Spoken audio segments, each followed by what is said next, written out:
Shri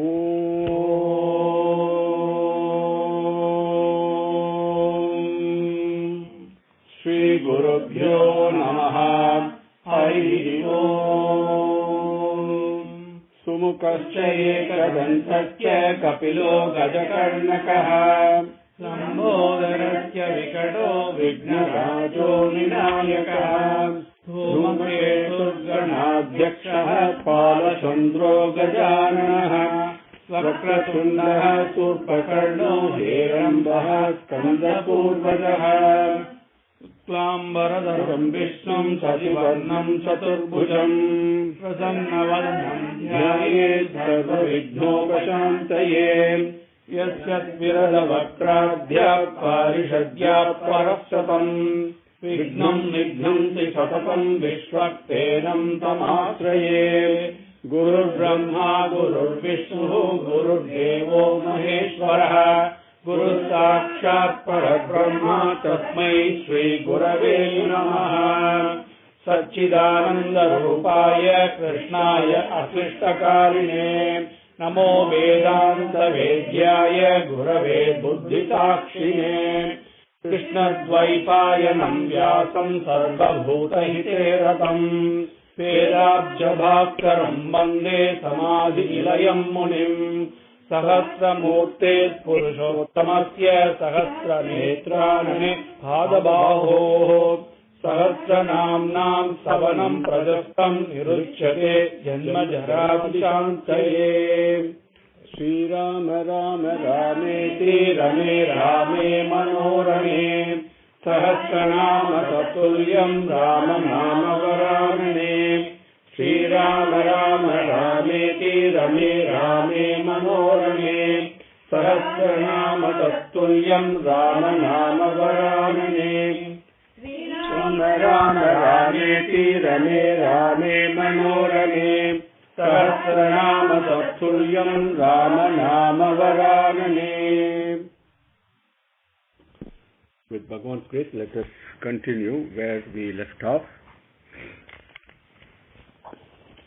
Om Vishvam Vishnu Vashatkaro Bhuta Bhavya Bhavat Prabhu Bhuta Krit Bhuta Bhrit Bhavo Bhutatma Bhuta Bhavanaha. We took up the name Vishwam. Let us move on to the next one.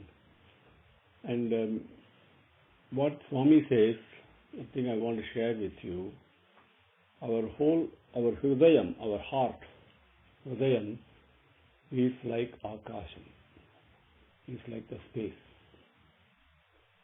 And the moon in that space is our mind.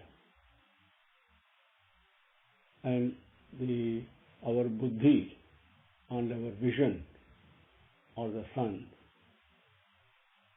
And the infinite stars are there that you see in the sky, in the space, are the infinite names of Bhagavan. So, using the buddhi, that when we see a star, we are happy. So, if you see any one name of Bhagavan, Sahasranamam, okay, and applying our mind to it, and using the sun, which is our buddhi and vision, to be able to see Bhagavan's name, then you will benefit. You will attain salvation itself. So please remember that. So they say, like the way moon and the sun are there, they are all within our own self, our own hridayam. They are all. They are not outside. So Bhagavan's infinite names are nothing other than nothing different from the infinite stars we see outside in the physical world. So any one name we can grab. Vishvam Vishnur Vashatkaro Bhuta Bhavya Bhavat Prabhu. Okay, now let us move on to Vishnu. Vishnu itself, Vishnu means, we saw first Vishwam is everything is him, and then we covered that a little bit last session. So Vishnu, Sankara Bhagavad says that it means one who is all pervasive. First, everything is him, therefore he is all pervasive. That's why Vishwam comes first. Okay? Now, in the Visishta-Vedic way of understanding these names, Bhattar Bhashyam, very interestingly, he says Vishnu is an avatar. Okay, it is the invisible entity that is present everywhere has now taken so many infinite forms, but it is present within each one. Okay, that is the way he said Vishnu. So Visvam Vishnu Vashatkaraha.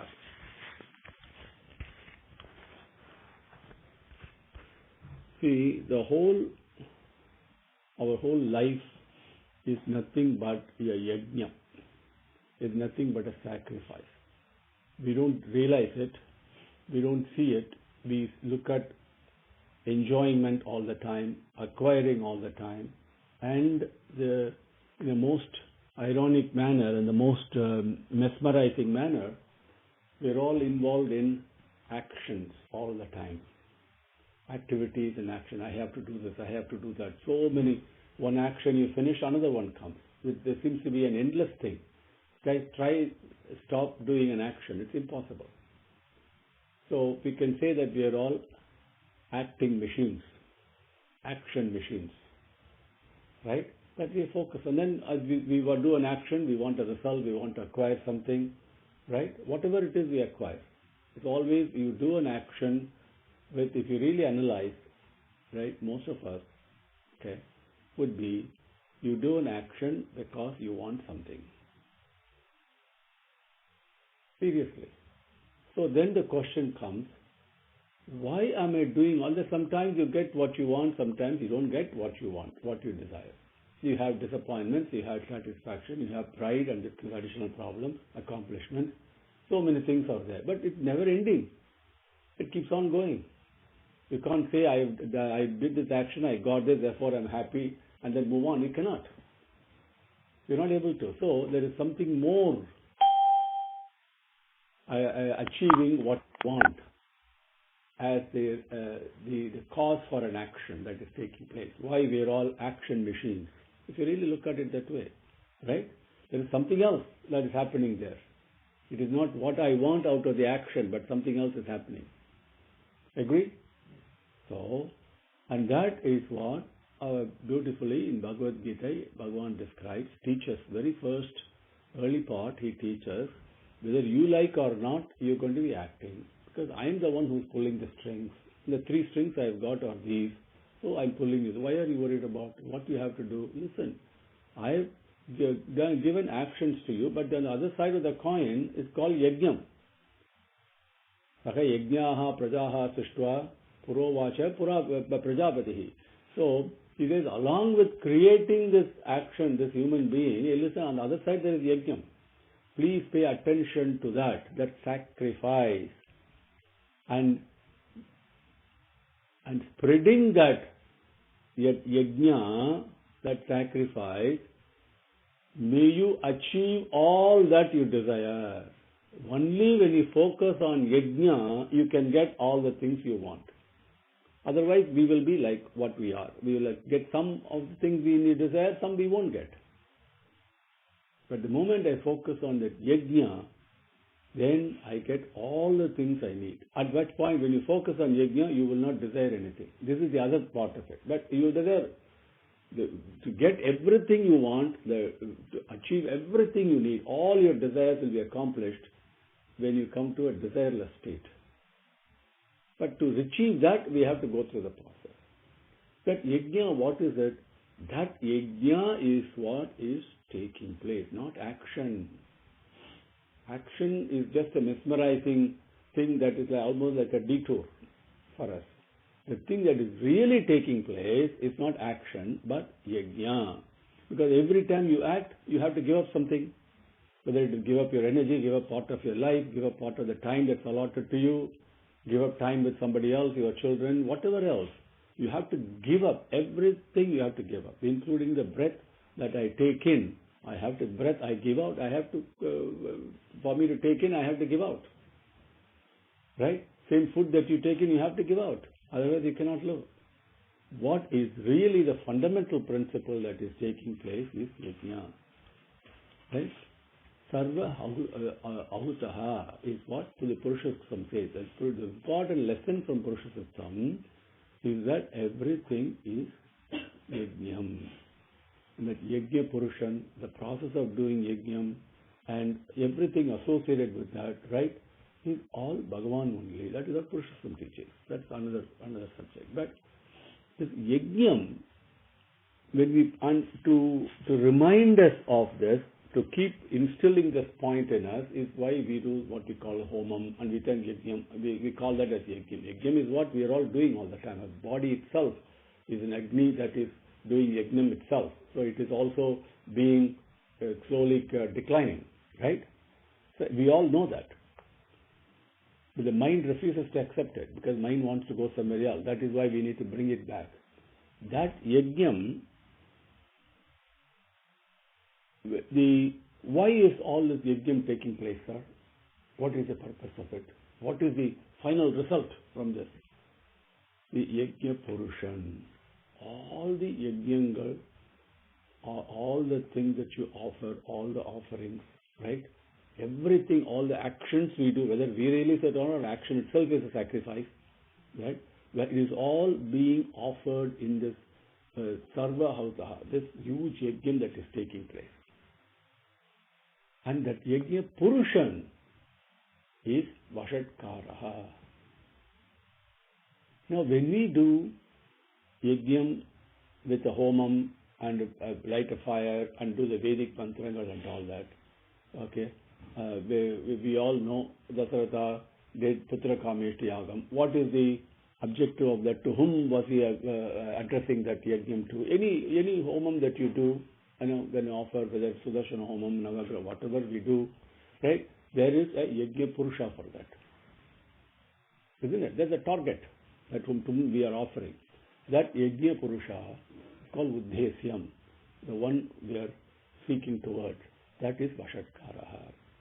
Now, if we think back and for a second think, what is this yajna that is take place? The whole world, Purushottam says that sarva hotaha. So then you get a slightly different perspective on life. At this moment, we are all getting a different perspective. Now, in 5 minutes, we may forget it. That's different. But at this moment, the moment you picture, everything is a yajna only that is taking place. Everything, without exception. Now, the form of that yajna, the yajna rupi, that is vashatkaraha. Okay. Now, when we perform yagam, we say different mantrangal, right? So many types of mantrangal we say, and we know each one is addressed to one aspect of this infinite divinity, right? We call them devatas. So the mantras go there to please the devatas, right? So vashatkaraha is also those mantras that is addressed to the various devatas, pleasing them. Now, what is the aspect in the Veda mantram itself that is pleasing, that pleases the devatas? There is an aspect there, right? When we take something, a dessert, it's sweet and we like. So the aspect of sweetness is pleasing to us. Like that, when we recite mantram, it is pleasing to the listener, it is pleasing to the devata. What is the aspect in the mantram that is giving that sweetness that is pleasing? That is also vashatkaraha. Okay, this is what Bhagavad Padar says. Now, vashatkaraha also means one who is present, just like we say, if you say Hridayam is like a space, Akasam, we say like that, Akasam, we say like that. Okay. So that means, is it a physical entity? Can Akasam, can it really control the stars and the moons? And no, it cannot. But Vashatkaraha is the one who is present like Akasam, who is pervasive everywhere, but also controls everything under his control, whether the moon, whether the sun, the stars. Look at it physically speaking, under our own emotions and thoughts and all that, in the space that's going on, it's under his tight control. Not a dot can move without Bhagavan's will. Please remember that. Not a leaf can fall, not a distant star can shine without Rama's will. So that is Vashatkaraha, one who has got it under his tight control. Okay? So, Vishvam Vishnur Vashatkaro Bhuta Bhavya Bhavat Prabhu. Bhuta Bhavya Bhavat Prabhu. Now, one thing you might want to consider while you're jotting down the names, it's important you open up a separate notebook and keep it clean, not in the back side of a page, paper and all that. It will not work. Okay? And you should grab a proper notebook and do it in a disciplined manner. Slokam number 1, 1.1, Vishwam, 1.2, Vishnu, 1.3, Vashatkaraha, 1.4, Bhuta Bhavya Bhavat Prabhu. You must write down the names like that. Then you will know which slokam it is. Then on top of that, you should also write 1, Vishwam, 2, Vishnu, 3. So you know that as the names are getting added up, so you will know what is the 12th name, what is the 18th name. And the 18th name comes in 4th slokam. Well, it is the 4th name in that 4th slokam, whatever. You must have a proper disciplined approach to it. If you write it in the back of a paper, how can you do it? So when you go home, take a proper notebook, keep it clean, and write this so that you can easily catch up.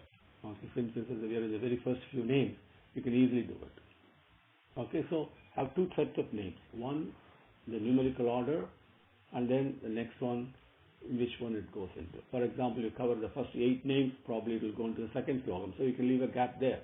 Okay, number 9. So you will know which slokam and all that. So because when we talk about, refer to number 12th name, because it's going to talk about it. So I see that name. Okay, what is 12th name? You will know. Okay? So for you to understand and enjoy, that's all. So now, Bhuta Bhavya Bhavat Prabhu. Bhuta Bhavya Bhavat. So, Bhuta, one that was already present, that is in the past. Bhavya, present. And Bhuta Bhavya Bhavat. And Bhavat is to come in the future. Now, the past, the present, and the future. These are all again our creations. There is nothing like a past, present, future. But since we are drilled into that, it's very difficult for us to get out of that trap. So in that, living within that trap, so we say, okay, past, present, and future. Even though the time is constant, the time doesn't change. Now, but time has got 3 qualities. So please remember that. While time is a constant thing, it doesn't flow. It just is there. But it has got 3 qualities. It's also part of creation. Now, the Prabhu, the Lord, that who is the master of the past, the present, and the future. Bhuta Bhavya Bhavat Prabhu.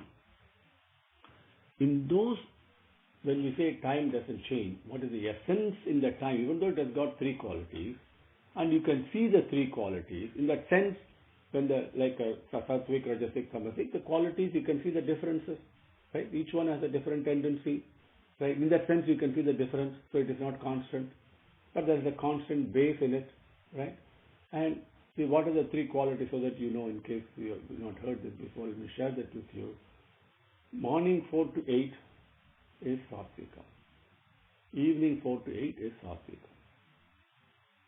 During the day 8 to 8 is Rajasic. Night 8 to morning 4, during the day 8 to 4 is Rajasic. And night 8 to morning 4 is Tamasik. So again repeat, make sure you understand. Satvikam is morning 4 to 8, evening 4 to 8. Rajasic is morning 8 to evening 4. Tamasik is night 8 to morning 4. So you see the quality, once you understand it this way, you can immediately see, yes, I can see there are certain things that are more conducive in certain time frames. Isn't it? So you then immediately see this is because of the quality of the time. You understand? So now in that, something is very constant. That unchanging thing in the past, the present, and the future is Bhuta Bhavya Bhavat Prabhu. Not only the master, he is also unchanging.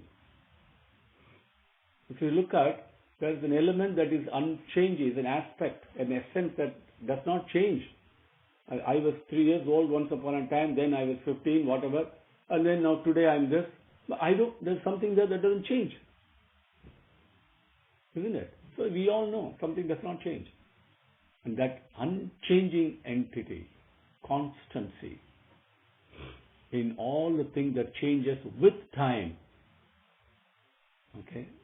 Along with time, everything else changes. Everything else changes. There's nothing remains constant with time. But within that, there is an element that doesn't change at all. That is the master, the ruler of the time itself. Unchanging element. That is Bhuta Bhavya Bhavat Prabhu. No, Bhuta Krit, Bhuta Bhrit Bhavo, Bhutatma, Bhuta Bhavanaha. Okay? How many names we have now? 4 names. Correct? Somebody is keeping track. Okay, number 5. Bhuta Krit. Now, how is it? Now, next question comes. Bhuta Bhavya Bhavat Prabhu. But I see that things are happening. People are born, live, and then they pass away. Everything changes. Everything. We saw there were 6 changes, right? To anything. And so, what is happening here? If something does not change at all, Bhuta Krit. The aspect of this Bhagavan, of this Prema, the taking the Rajasic quality, okay, dawning the Rajasic quality, but beyond the quality, but taking that Rajasic quality, it creates Bhuta Krit. Taking the Rajasic quality, it also dissolves. Okay, that is Bhuta Krit. That is Bhagavan. So when we read in science, cells grow and then they divide and we immediately understand it intellectually go on. No. We must go beyond that. What makes a cell grow up? Right? And what is nourishing it as it is growing up? And then finally it breaks and then it dissolves. What happens there? So when you look at it that way, that divinity that is present is manifesting as Rajasic, as it created, and then as it dissolves also. Bhuta Bhrit. Once it's created, it has to be nourished and protected. Isn't it? When you look at it in a cellular form, once a cell divides and then it grows, what is nourishing it? What is protecting it? That is taking the sattvic quality, Bhagavan, that aspect, that is Bhuta Bhrit. Bhuta Krit, Bhuta Bhrit. Okay? Now, one anecdote I'll share, a customary to share, but from Swami, he's done so many things. Now, he always used to create so many, depending on what his grace is, and he used to manifest vibhuti, which is a sign of blessing, and some people give ring, whatever, chain, whatever happens. So many things that he has done, naturally the question comes, what is this? He's creating all these, inanimate objects, okay? And can you manifest a living thing? The problem is when you deal with avataram, even it happened even Akrura also, everybody goes through that. The question of having 100% faith with zero doubt happens only to a few devotees. Okay, very mature, highly bright people like Prahlada and Tavaraja and all that, or Ramakrishna Paramahamsa and all. But you can't, other people all have this, that samsayam is there, right? How is it, that buddhi, that Kuranga buddhi, that goes there. So in one interview room, what Swami did, all of them, he was speaking, very, very, interacting with Swami is the more simplest thing. One hand, he'll be like a master and, my God, but if you are simple and pure-hearted, simple, even easier than dealing with a child. But you have to be on the basis of truth. Absolute 100% Satyam it has to be, my God. Otherwise you will taste the wrath a little bit. Now, so what nicely is talking, and then all of a sudden, he did like this. With his hand like this from the floor, and a monkey came. And monkey was doing it, moving around and dancing and all that. Live monkey. So he was keeping in his hand and petting it, and he was continued as if nothing, not absolutely bothered, because for a person who can turn the sky into earth and earth into sky and do these are all nothing. And so I was talking, and then played. Everybody was wonderstruck, and then he said very nicely to answer the question in somebody's mind, because somebody had a doubt in his mind in the group. That is why this happened. He says, "Now see, I got this. I can create this also. But if I give this to you, will you be able to take care of it? If I give you a ring, you can put it on your finger and go. Even that you are not able to take care, you lose it. Right? But if I give you this, so this Bhagavan, remember, Poshikar, he is the one who is also protecting and nourishing us. We forget. That aspect, none of us have it. So we think we may have this, that even to buy one car, we will spend the money, we earn the money, go buy a nice car. But the car we cannot take care. We need to somebody else to come and take care of it. Right? What is it that you can really take care? Can you take care of your child? Can you take care of yourself? Impossible. So what are all this ego and pride and all that we are carrying on our shoulders? Not a zilch we can take care of. That is why when Dhruva goes to his mother knows the truth. I cannot do anything, I'm sorry. The only person who can take care of you is Narayana. Go to him. How many mothers can say that? Because we don't have the faith. That Poshikar, that Bhuta Brit, not only you and me, as Swami said, driving around in Andhra Pradesh, I mean, when you go parts of Andhra Pradesh, you cannot even see a tree or everything is only rocks and boulders and all that. There are parts of Andhra Pradesh like that, right? In India, you see, right? No greenery, nothing. And you're going on the road, and then all of a sudden, on top of a hill there, a little bit distant, on top of it, there was one small plant there. Nothing else. Everything was rock and stones and complete, the heat in Andhra Pradesh, small hills and all that. Nothing, except on that small hill, there was a small plant. And Swami pointed it out to him. Who do you think is giving water to that plant? Simple. Bhuta Brit. So, Bhagavan has created us. He will also nourish us. Nothing to worry about it. But the doubt we have, faith we must have. That is Bhuta Krit, Bhuta Brit. You understand? So that has, please remember, everything has come out of Satyam. Everything is maintained and nourished and protected only in Satyam, and everything dissolves in that Satyam. And the Satyam is nothing but Prema. The Prema is the one that does not change. Bhuta Bhavya Bhavat Prabhu. That's not change in time at all. Satyam doesn't change. So look at it that way on a personal basis. In the Satyam you can relate to, when you are lying, or when you are about to lie. Something pricks, right? We all know what Satyam is. We know what a Satyam is not. We know that. We know what Prema is. We all know that.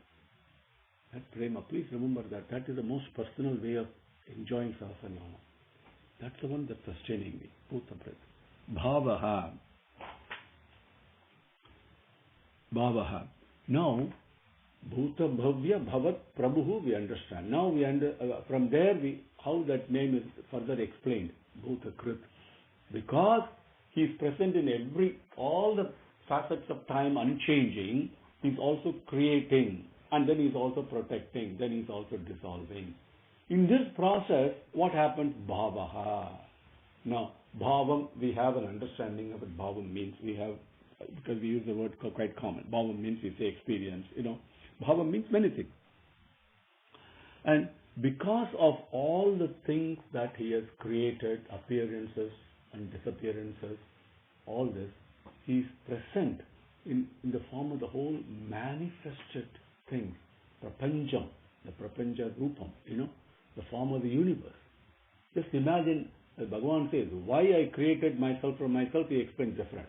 Then the question comes, why did you bother with all this creation? That's another subject, okay? That is to give love and to receive love. That's the only reason he has done. In that process, he has manifested himself as his whole universe, physical and mental universe. Please, and emotional universe. Don't think universe means only stars and moons and no. It's also the things in our mind, all the thoughts. So everything is present. Prapancha Bhutam Bhavam. Okay? Because of this Krit and Bhrit, right? Is present as Bhava. Okay? Now, interestingly, even though he is present and manifesting as everything, he is also separate from it. Isn't it? It is like when you project something, an object, and the object gets projected. The projection is very interesting, like you see on a movie theater, cinema and all that. But that is not reality. So that is different from the actual object itself. Same way you go and stand in front of a mirror, different from the object, isn't it? Even though that we do all the things. Like that, all the things that is present in the form of the universe, everything, that he is separate from it. That is bhavaha. Another meaning of bhava. Okay? Now, then the next question comes. If the whole manifestation of the whole universe is Bhagavan, but he is also separate from it, what happens, or where did this manifested universe come from? It is present only in him. It's like the way we go to an image. In a mirror you look at, the image in the mirror is present only in me, not in the mirror. Isn't it? Where does it take its residence? So like that, everything is present only in him. So appears as different, and he appears as if it is separate, but it is present only in him. All these aspects are covered by the word bhavaha. Do you understand? Okay. Now, the Visishtatvaidik thing, what they do, this is now, intellectually you can get an understanding, right? But how do you experience this, Bhagavan? They say, like a feather in a peacock, when it expands its feather and dances, how beautiful it is. Like that, Bhagavan is present in the universe, bhavam. So they are experiencing the prema. This is nothing but prema, which is invisible. But everything is so attractive, isn't it? Like they say, Mail Tohe in Tamil, right? In the feather of a peacock, as it is dancing, how pretty it is. That is how he is present, bhavam, in the whole universe. Get an understanding? Instead of looking at things at different, as we are taught and continuously drilled in our mind, right? Everything is differential calculus for us, right? Suppose I start ignoring that and really looking at this is a form of prema. This is the same thing. Look at that. How will it be? We should retrain ourselves in Sahasranamam. Okay. Bhavaha. Bhutakrit, bhutaprit, bhavo, bhavaha, bhutatma. Now come. In all the things, he is the indweller, the antaryami. Which is, what is the thing that is prompting us to come? Because we are attracted to something. That is why we are always prompted. We say, use the word inspiration, whatever, doesn't matter. Impel to do something, right? If you really analyze it, because you are attracted by something. Otherwise, you will not do it. Impossible. Right? Look, what is the thing that's attracting me? You go to the basic of it. If I'm being attracted, what is attracting? That is prema.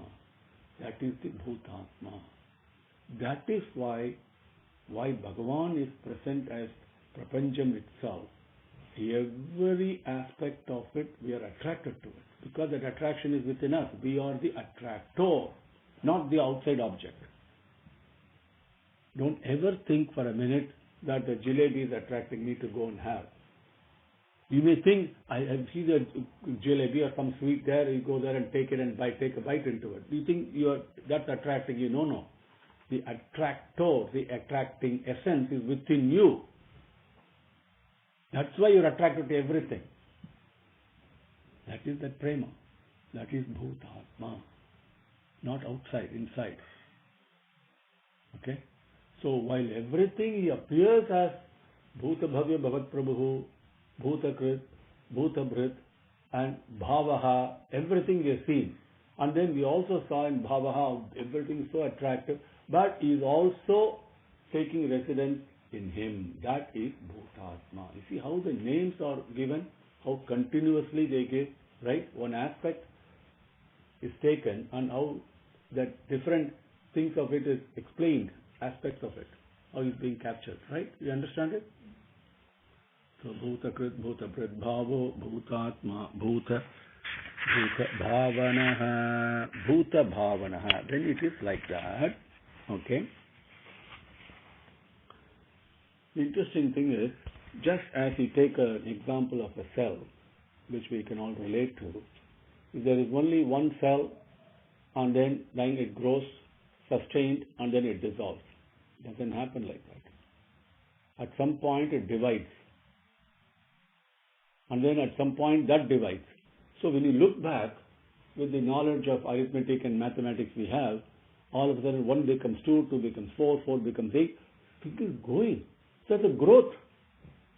That is Bhuta Bhavana. That aspect of divinity, it could easily be one cell and be done with it. Previous names will apply to it. No, but still there is additional aspect there. And another aspect, Bhuta Bhavana, which is to do vriddhi, to grow, to make things grow.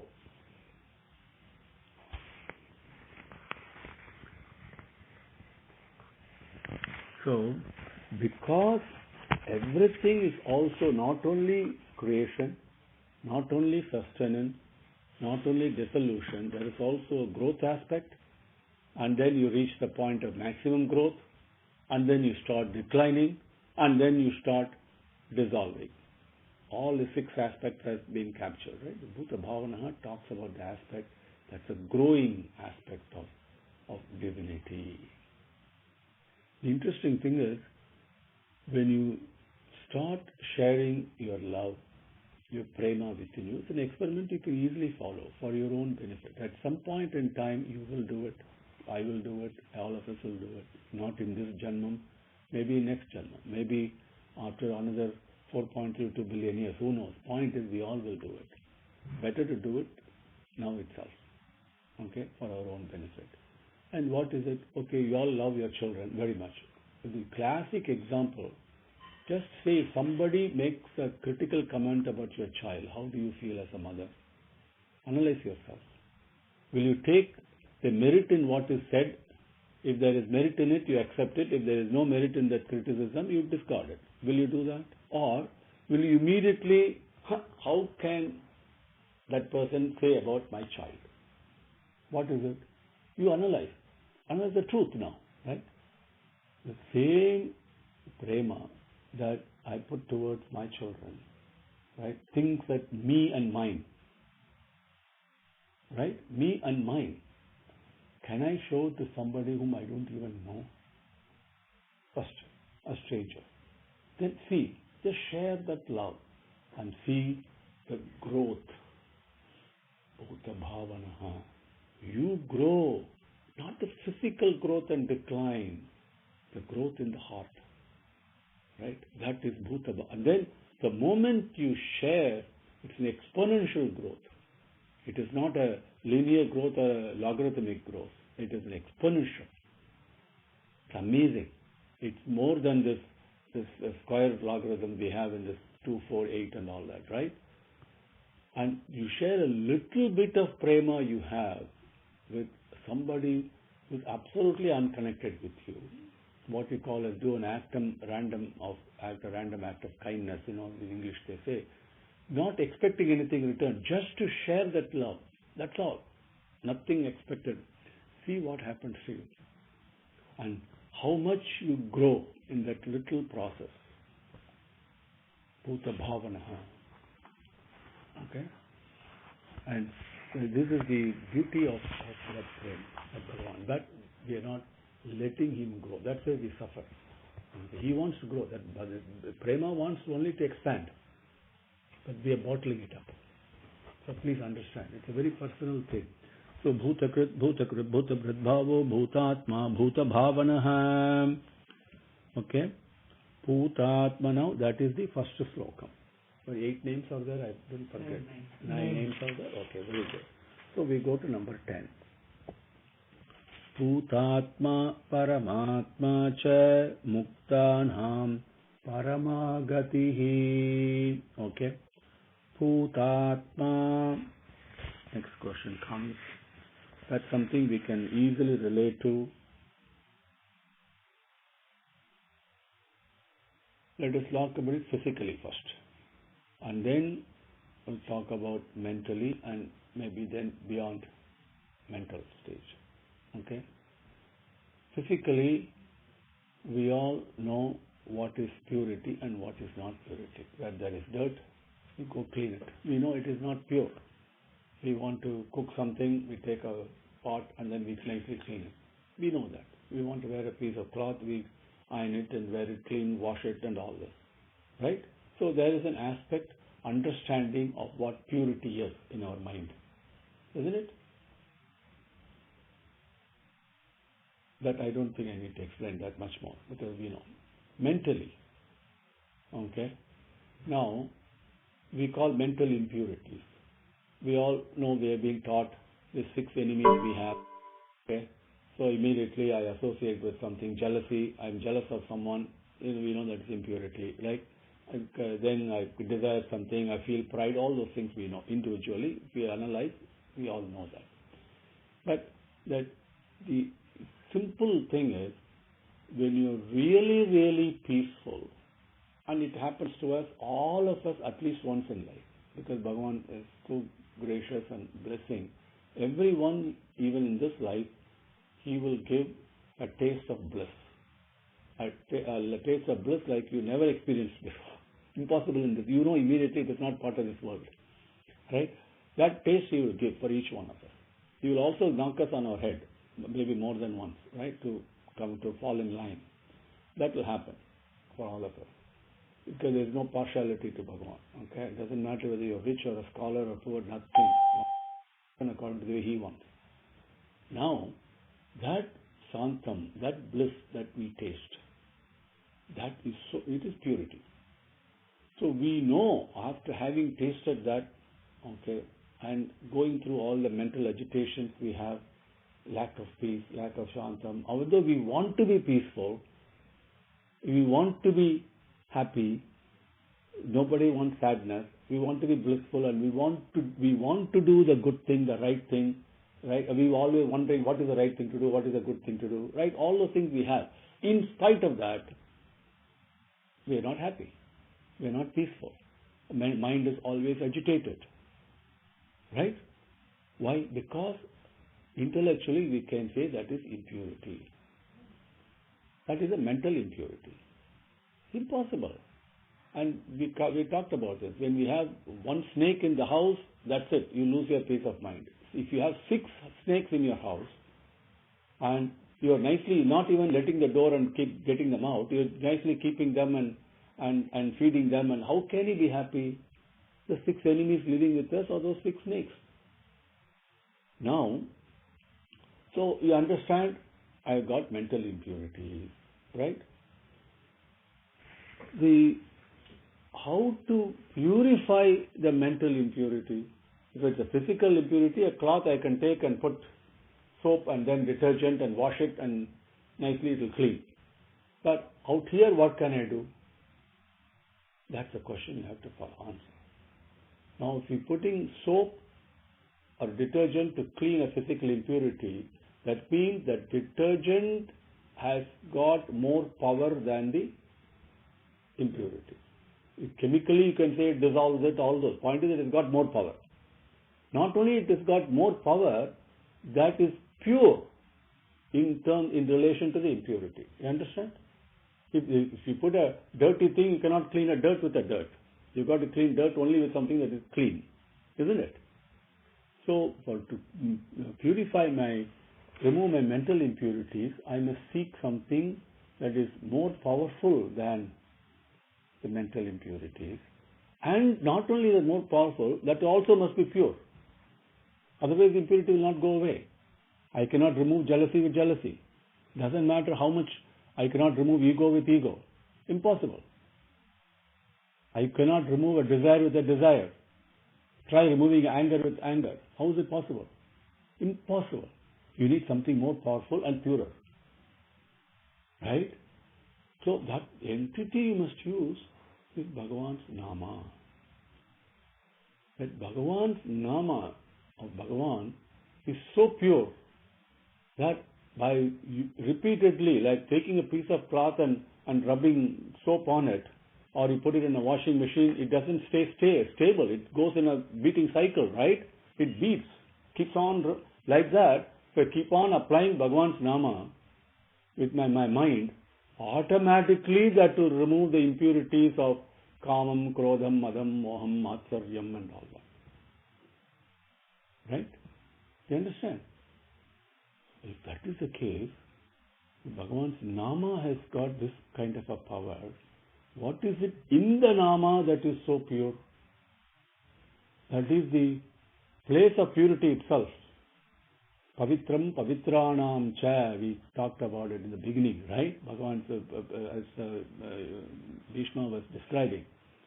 This is names are Pavitram itself. Pavitram Pavitranam, all the pure things that visit the purity, that gives purity to purity itself. That is Bhutatma. Bhutatma means absolute purity itself. Now, again, what can be pure on a personal basis? We know, each one of us knows, in spite of all the decorations we may give to our body, right? The way we dress up, and forget our body itself.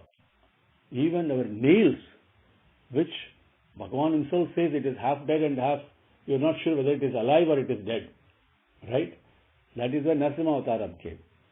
That this thing that we paint our nails, it is, and we feel good about that. That externally we do all this, but each one of us knows Satyam, when the conscience tells us this body is nothing but a thing it's a smelling thing. It stinks. Cut open the body in surgery, what happens?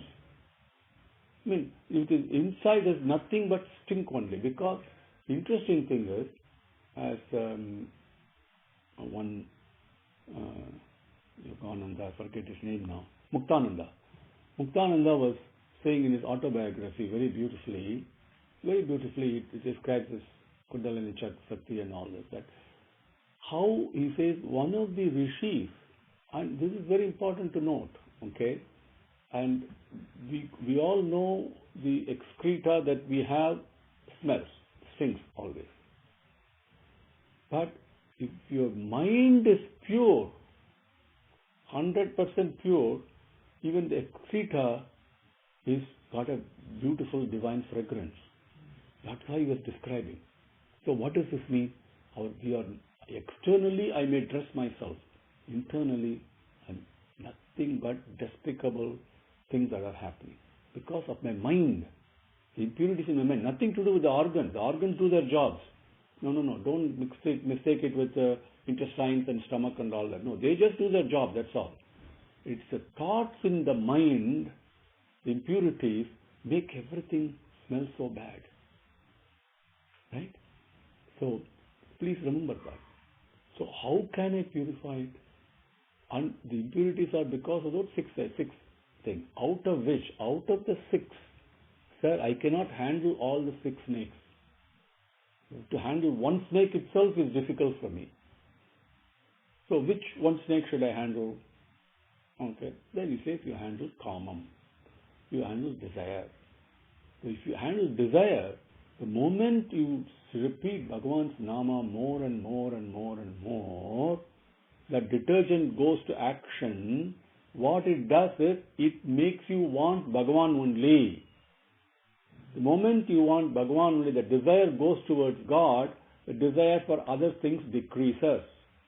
The desire for other things decreases, you become less impure. Simple. So hold on to Bhagavan, you become pure. Because that is Pavitram. And this is Atma, it's present within. So, and that is nothing but prema.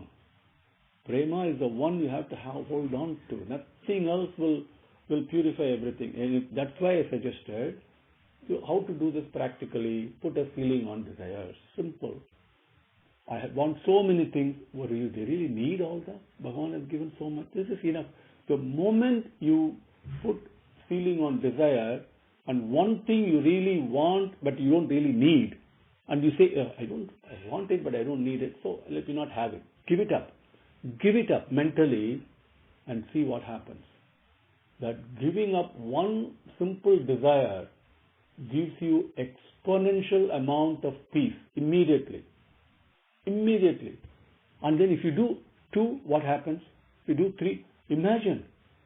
So when you do that, you become more and more pure, because the moment you decrease the desire of other things that you really don't need, that means you are taking more and more the company of Bhagavan, the prema. If you have some, and what happens phenomenally, when you have something and when you really need it, that you have, and somebody else needs it, and you, without even hesitating for a second, you give that to that other person, I guarantee you, you accelerate towards the lotus feet so fast. You become so pure, so peaceful. That is sharing of prema. Not giving prema, just sharing. So that prema flows, not you. You don't do anything. We are only obstructing it. So I remove my obstruction, the prema flows from you. You see what happens. And what is that power? Why does it happen like that? That is Bhutatma. It is so purity itself, Pavitram. And that is Atma. We saw definition what Sankara Bhagavad Padal describes what Atma, right? We saw that earlier. There are 5 meanings he gives, right? Atma, Atma, Atma, Atma, right? So each meaning. So everything is this prema only. Please remember, it is not outside. Atma, Bhuta Atma. Okay. So, Om Shri Guru Bhyo Namaha. Hari Om. Samasta Loka Sukhino Bhavantu. Samasta Loka Sukhino Bhavantu. Samasta Loka Sukhino Bhavantu. Om Shanti Shanti Shanti. Hari Om.